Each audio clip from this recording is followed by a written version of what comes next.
Media वाला ने नड़ता है બધા પ્રેમથી સાઈડ માં રહી જાઓ, નીચે બેસી જાઓ। હવે વાત હું કરતો હતો કે જ્યારે આ બનાવ બન્યો ને ત્યારે અમારા એક સાથી મિત્રએ મીડિયામાં એવું કીધું હતું કે અમે ગોંડલનું પાણી પીશું।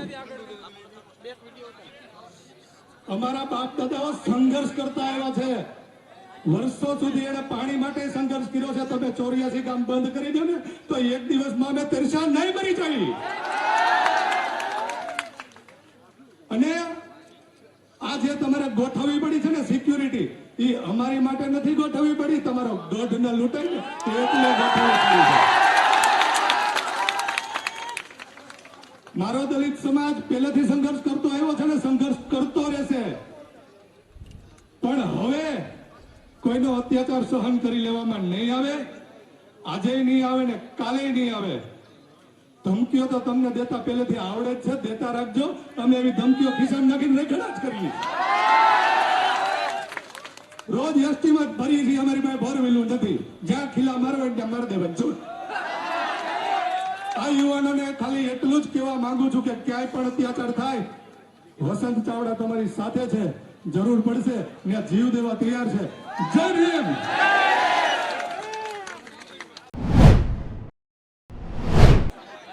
જય ભીમ સાથીઓ। ભાવનગર થી ઘોઘા દરિયા કિનારા થી એડવોકેટ અશોક મના રાઠોડ, સનીભાઈ એમ કરીને અમે આઠક ફોરવેલ લઈને આંદોલનને સમર્થન કરવા માટે આવ્યા છીએ। મિત્રો, જેનો અહંકાર, જેની દાદાગીરી અને જે રાવણની જેમ જીવતા એવા જયરાજનું આજે ગોંડલના રસ્તા ઉપર એની આબરૂના ધજાગરા કર્યા, એ બદલ હું મારા સમાજને નતમસ્તક વંદન કરું છું। એને પોતાના દીકરાના, જે રાવણ પોતાના દીકરાને પંપાળતો એવી રીતે પંપાળવાનું દુષ્કર્મ કર્યું। આજ સુધી આ ગોંડલના પંથકની અંદર જે દાદાગીરી અને પોતાનો અહંકાર અને એ અહંકાર અને પોતાના દાદાગીરીથી માર્કેટિંગ યાર્ડ અને ગોંડલ બંધ કરવાનું કર્યું, પણ ગોંડલની જનતાને હું નતમસ્તક કરું છું કે અમને બજારોની અંદર અમારું પ્રેમથી સ્વાગત કર્યું, એ બદલ આ ગોંડલની જનતાને હું વંદન કરું છું। મિત્રો, આ આંદોલનની અંદર આ અહંકારીને આપણે એનું ઘમંડ તોડી નાખ્યું, પણ સાથોસાથ એક આપણે વિચારા જઈએ એક વાત મૂકું છું। SC/ST એક્ટની અંદર આજે સૌરાષ્ટ્રની અંદર અને એમાં ખાસ ભાવનગર, બોટાદ, અમરેલીની અંદર જ્યારે આ ગુનો નોંધાય ત્યારે આ SC/ST એક્ટની અંદર આગોતરા જામીન નથી લઈ શકાતા, એના બદલે પોલીસ એમને નોટિસ આપી અને છોડી મૂકે છે। એના માટે આપણે દલિત સમાજે વિચારવાની જરૂર છે। આની પણ ખાસ આગેવાને નોંધ લેવી જોઈએ કે આવનારા દિવસોની અંદર SC/ST એક્ટની અંદર ખાલી નોટિસ આપી અને એ આરોપીને છોડી ન દે। હું પોતે એડવોકેટ છું, આવા એક નહીં હજારો દાખલા બની ગયા છે, તો એની અંદર પણ નોંધ લેવા જેવી છે। મને બોલવા માટેનો જે મોકો આપ્યો એ બદલ આયોજકોને અને તમામ લોકોનો ખૂબ ખૂબ આભાર। જય ભીમ, જય સંવિધાન, જય ભારત। વિસ્તારમાં આજે ઘણા સમય થયા જ્યાં ગુંડા ટોળકી હાલતી હતી। આ ગુંડા ટોળકીમાં જયરાજ અને એનો દીકરો ગણેશ કે આજ સુધી ઘણા લોકોને માર માર્યો છે। જે પરિસ્થિતિ ઘણા લોકોની થઈ છે, પણ એની સામે કોઈ અવાજ ઉપાડવા માટે તૈયાર નતા। એનું મુખ્ય કારણ કે એને આ વિસ્તારમાં પોતાનો જે ડર હતો એ ડર, જે દહેશત ઉભી કરી છે, જેના કારણે આ ગુંડા ટોળકી સામે અહીંથી કોઈ અવાજ નતું કરતું, પણ આ ગુંડા ટોળકીનો દિવસો ભરાઈ ગયા। એટલે દિવસો ઓલી કહેવત છે કે ગો મરવાની થાય ને એટલે ક્યાંક જાય, તો આ ગો મરવાની થાય છે એટલે આ સમાજ સામે ટકરાણી છે। આજે જે 20 વર્ષથી જે આ લોકો પોતાની દબંગાઈ કરી અને સમાજને ડરાવતા હતા, લોકોને ડરાવતા હતા, આજે એની પરિસ્થિતિ પણ એ ડર આજે એને જોયો છે। એના ઘરની આગળ રસ્તાઓ ખોદી નાખવામાં આવ્યા છે, એના ઘર પાસે કોઈ જઈ ન શકે તો એને કેટલો ડર હશે, વિચાર કરો। આજે સમાજની તાકાત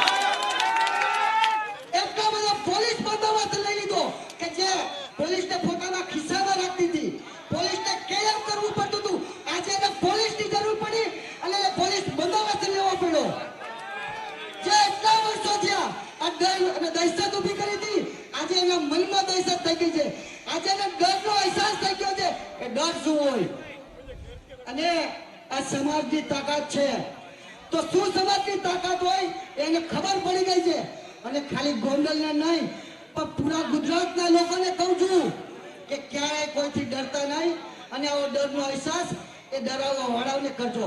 જય ભીમ, નમો બુદ્ધાય. જય ભીમ. મિત્રો આટલી મોટી સંખ્યામાં અને આટલા બધા હોવા છતાં આપણે જય ભીમનો નારો ન લગાડીએ આ ગોંડલ ને પણ ગાંધીનગર સુધી આ ગાદી હલી જવી જોઈએ. એટલા માટે પહેલા તો જોરદાર નારો થઈ જાય જય ભીમ.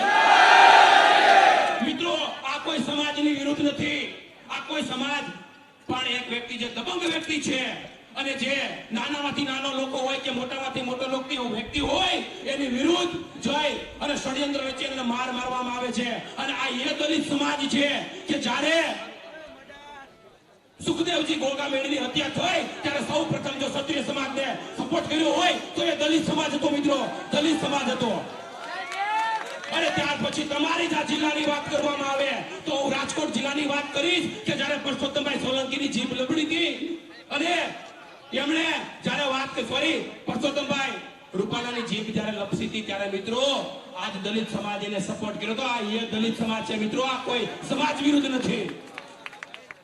અને જ્યારે આવી મોટી સંખ્યામાં દલિત સમાજ ભેગો થયો ત્યારે મારા મિત્રો આ ગુજરાતની જનતાને અપીલ કરું છું, ખાસ કરીને દલિત સમાજને, કે આવું દર 6 મહિને સંમેલન થાય અને આ ગુજરાતમાં દલિત સમાજની તાકાત શું છે આપણે બતાડવી જોઈએ. જય ભીમ.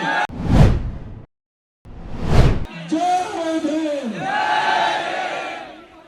જોકે મારી ફૂલનો છોકરો રાજુ સોલંકી હવે અમે માનો ભૂલ નથી પણ હવે હું તમને વાત કરું આ કોઈ સમાજ કે કોઈ જાતિ વિરુદ્ધ નથી. આ કાર્યક્રમ છે એ અન્યાય ને અત્યાચારની સામેનો કાર્યક્રમ છે.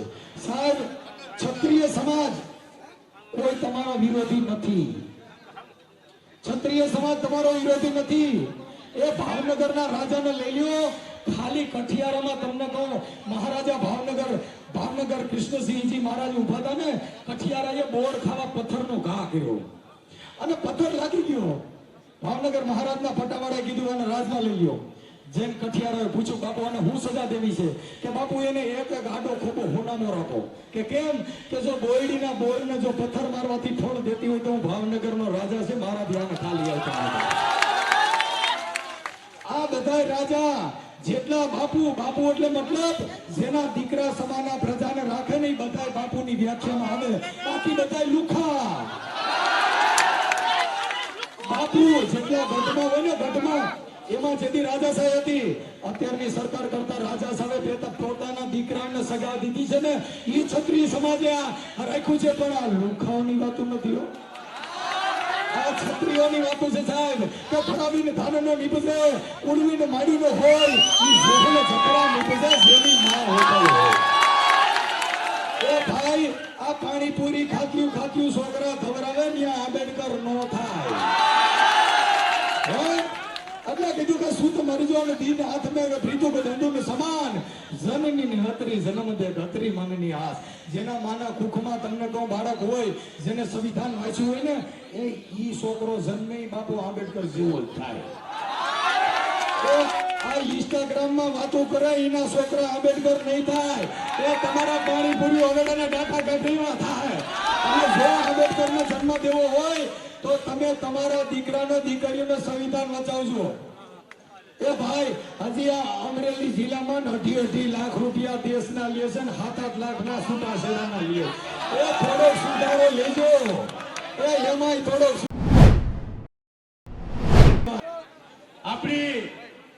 આપણું સંમેલન છે એ માત્ર ભાષણો કરવાનું સંમેલન નથી. પત્રકાર મિત્રો છે એને પણ આપણે વિઝન આપવાનું છે કે આગળની આપણી લડાઈ કેમ હાલવાની છે, આપણે શું કરવાનું છે.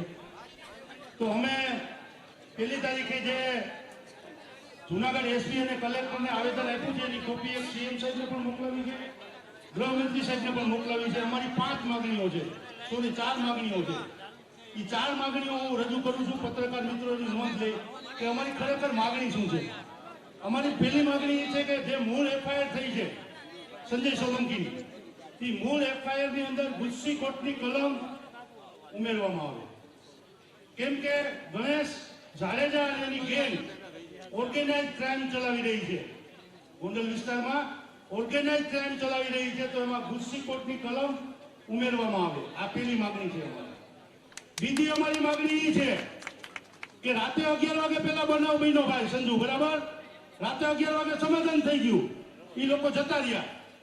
એ પછી એને કોઈએ કીધું કે એ તો દલિત હતા. જો સાંભળજો, દલિતો પ્રત્યેની આ ઘૃણા શા માટે? અમે તો ક્ષત્રિયોને કોઈ દી ખરાબ કીધા નથી. અમે તો એના દ્રષ્ટાંત દઈએ છીએ. આગળ અમારા મનસુખભાઈએ કીધું એની જેમ એના ઇતિહાસ છે કે ભાવનગરના કૃષ્ણકુમારસિંહજી મહારાજ હતા અને જે સરદાર વલ્લભભાઈ પટેલની ભાવનગર રાજની ભેટ આપી ત્યારે ભાવનગર આપી દીધું, પણ જે એના રાણીબા હતો એનો કરિયાવર ના આપ્યો કે એ હું ના આપી શકું કારણ કે એની ઉપર મારો અધિકાર નથી. એટલે એક નોકરને મોકલો કે તું બાને જઈને પૂછતો આવ કે કરિયાવરનું શું કરવું એમ. એટલે બાને પૂછવા ગયા એટલે બાએ કીધું કે હાથીના હાથી વયા જતા હોય ત્યાં ગઢ વયા જતો હોય, હાથીનું ના જોવાનું હોય. કરિયાવર દઈ દો ભારત સરકારને. એટલે આ સરકાર બનાવી છે રજપૂત સમાજે, એની સામે અમારી લડાઈ નથી. લડાઈ અમારા મનસુખભાઈએ કીધી એમાં અમારી આ લુખાઓ સામે છે. એટલે બીજી માગણી અમારી એ છે કે એ પાછા 2:30 વાગે આવ્યા. 2:30 વાગે આવીને સંજુનું અપહરણ કર્યું અને એને માર માર્યો, એનો વિડીયો ઉતાર્યો અને જે કર્યું તો એ પાછા આવ્યા તો એ ગુનાહિત કાવતરું રચીને આવ્યા. 11 જણા આવ્યા છે પાછા. તો ગુનાહિત કાવતરાની કલમ 120B એમાં ઉમેરવામાં આવે. આ બીજી વાત. ત્રીજી વાત એ કે અમે આ કેસ લડવા માટે સરકાર પાસે સ્પેશિયલ પીપીની માગણી કરીએ છીએ કે અમને સ્પેશિયલ સરકારી વકીલ ફાળવવામાં આવે આ કેસ લડવા માટે. જો એક વસ્તુ યાદ રાખજો, આમાં સમાધાન થવાનું જ નથી. સમાધાન થવાનું જ નથી. અમે આ કેસમાં ભલે હારી જઈએ એ વાતે પછીની છે, પણ અમને સરકાર સ્પેશિયલ પીપી ફાળવે. અને ચોથી માગણી અમારી એ છે કે અમારો કેસ છે એ સરકાર ફાસ્ટ ટ્રાયલમાં ચલાવે.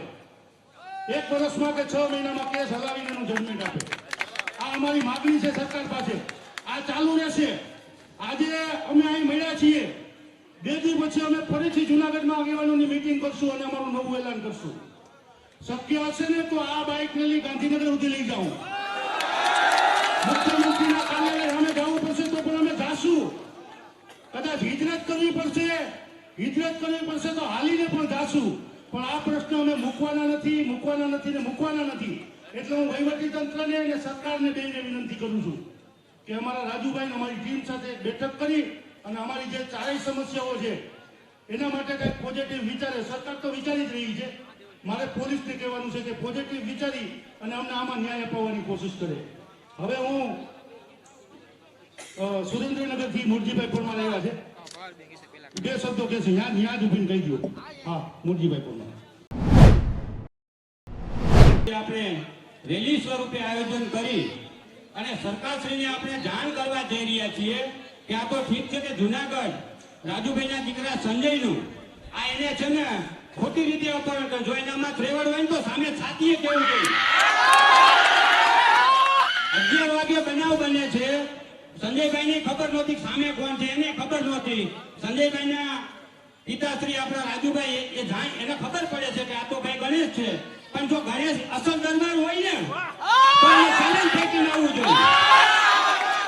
એટલે મિત્રો, આપણા કોઈ જ્ઞાતિ સામે લડાઈ નથી, પણ જે જયરાજનો છોકરો જે ગણેશ છે અને એને આવું કૃત્ય કર્યું છે, કાલ સવારે બીજા નાના માણસો, કોઈ પણ સમાજના નાના માણસો સામે આવું કૃત્ય ના કરે એના માટે આપણે સરકારશ્રીને અને દરેકને વિનંતી કરીએ છીએ કે ફરીવાર ભવિષ્યમાં આવો ના બનાવ બને એના માટે આજે આપણે આપણી દલિત એકતા સમિતિ ભેગા થઈ અને સર્વ સમાજને વિનંતી કરીએ છીએ કે કોઈ પણ ધારાસભ્ય હોય કે મિનિસ્ટર હોય, કોઈનો દીકરો આવું કૃત્ય ફરી ના કરે. બરાબર. બીજા નંબરમાં હમણાં વાત કરી પરસોત્તમભાઈ રૂપાલા વખતે આપણા દલિતમાંથી અમુક આગેવાનો ગયા હતા ત્યાં અને ક્ષત્રિય સમાજને પેલું સમર્થન આપ્યું હતું.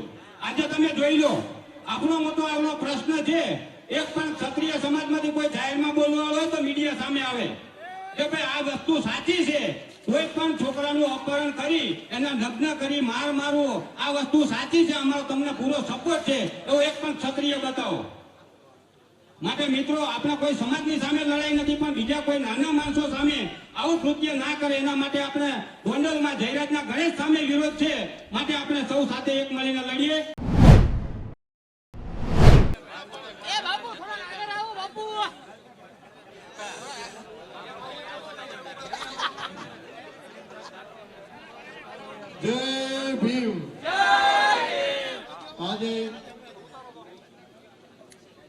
રાજુભાઈ સોલંકી જુનાગઢ, એમના દીકરા સંજયનું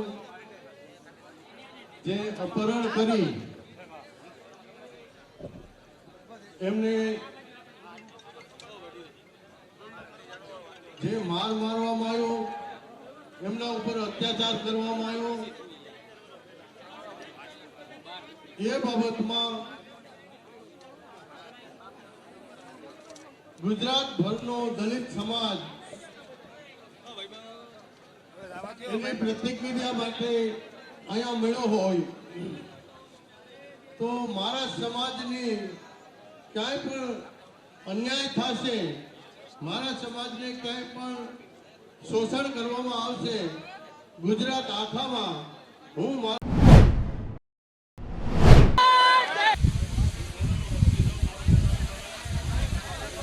મહેતા ગુમાર્યા છે તાલુકામાં 5 વર્ષ 2005 થી 10 સુધી શેરને લઈ ગયેલો છો, ત્યારે મોએ 37 સાલનો સભ્ય છો.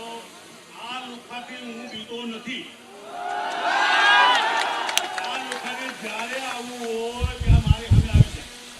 એ ચેલેન્જ એમ કરતો હતો ને કે જગ્યા તમારી, ટાઈમ તમારો,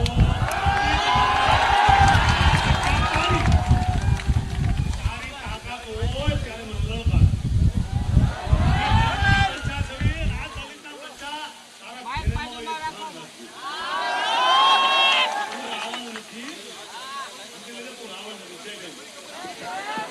વાહ જયંતિભાઈ વાહ. મિત્રો, આ દેશમાં કાયદાનું શાસન છે, બંધારણનું શાસન છે અને કાયદા અને બંધારણથી કોઈ મોટું નથી. આ ગોંડલના જ વ્યક્તિ તાલુકા પંચાયતના સભ્ય મોવિયા ગામના એમને પોતાની વ્યથા રજૂ કરી. હવે હું વસંતભાઈ ચાવડાને વિનંતી કરીશ અમરેલીથી આવેલા. જો કોઈ જાતિ નથી બોલવાનું પહેલા કહું છું. હા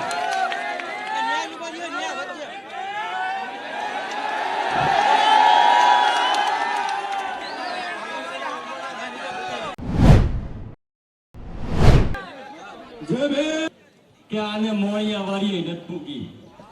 એ સમજી જાયજો, અત્યાચાર કરવા વાળા સમજી જાયજો.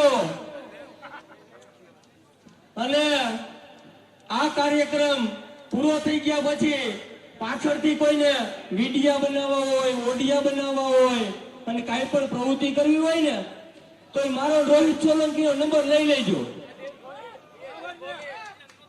ત્યાંથી અમારા નંબર લઈ લેજો, બીજા કોઈને અહીંયા ન ધમકાવતા.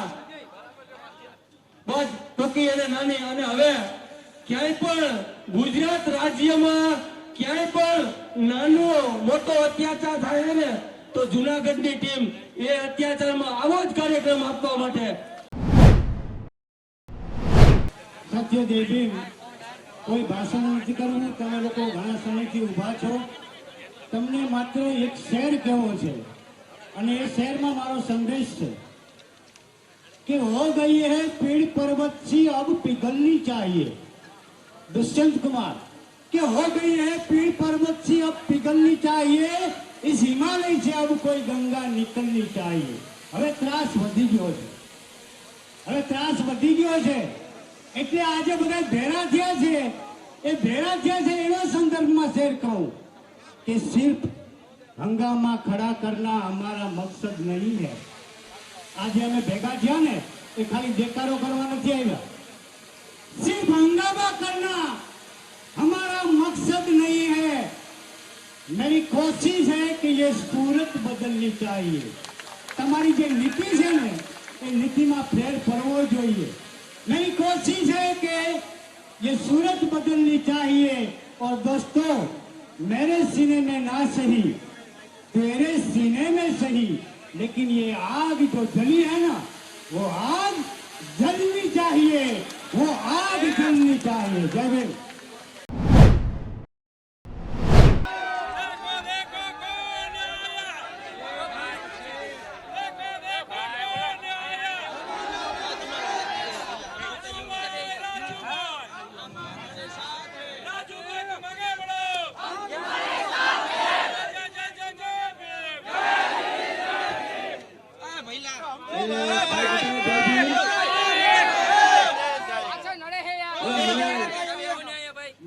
વાત સાંભળી અને બહુ દુઃખ થયું.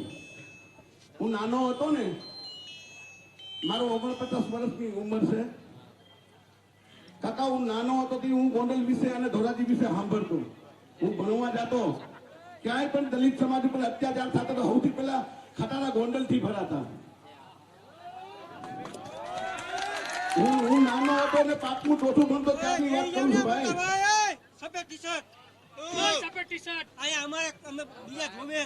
ત્યારે ગોંડલ અને ધોરાજી ખટારા ભરાતા. અને મને દુઃખ થયું કે અહીંયા આવી હાલત છે. આટલી બધી નબળાઈ છે આપણી. યાર મરવું છે ને એક ફેરવું યાર. આ હું લંગડો આલું છું ને એ સમાજની ગેમ છે ભાઈ. મારા સમાજનો મને મારવા આવે તો માર ખાઈ લઉં. મને ગોળીઓ મારી, સરી મારી. હું મારા વિશે વાત કરું, મારા બાપ દાદા વિશે. મારો સમાજ ઉભો છે ત્યારે કહું છું કે મારા બાપાના દાદાનું નામ હતું બેસર ગરાસિયો. શું નામ હતું? બેસર ગરાસિયો. ને કેટલી બાઈઓ હતી ખબર? 7 બાઈઓ. મારા બાપાના દાદાને 7 બાઈઓ, મારા દાદાને 4 અને મારે 2. સમજાય કે ભાઈ અમારો તો ડોહી બીટલી બાપો તો ઈ જ છે. કાકો, અમારી ખાલી ડોહી જ બીટલી છે. આ સોલંકી, મકવાણા, પરમાર, ચૌહાણ ક્યાંક ને ક્યાંક અમે તમારા ભાઈઓ છીએ. અમે બદલાયેલા છીએ ભાઈ. જયરાજસિંહ નું મારો ડીએનએ કરો હાલો. જો આમાં ક્ષત્રિય ડીએનએ નો નીકળતા એનું ખાડું મારું માથું. આમાં રાજુ સોલંકી નું ડીએનએ, જયરાજસિંહ નું ડીએનએ મેચ કરો અને ક્ષત્રિય નું ડીએનએ નો નીકળતો એનું ખાડું મારું માથું. મારા ભાઈ, તમે કોકના ગામમાં જાય સંમેલન કરો અને ડેલામાં પૂરો થાય. તારો વારો આવ્યો કે નહીં ડેલામાં પૂરવાનો? તારો વારો આવ્યો ને ડેલામાં પૂરાવાનો? તું શેર છો તો દલિત સમાજ હવા શેર છે.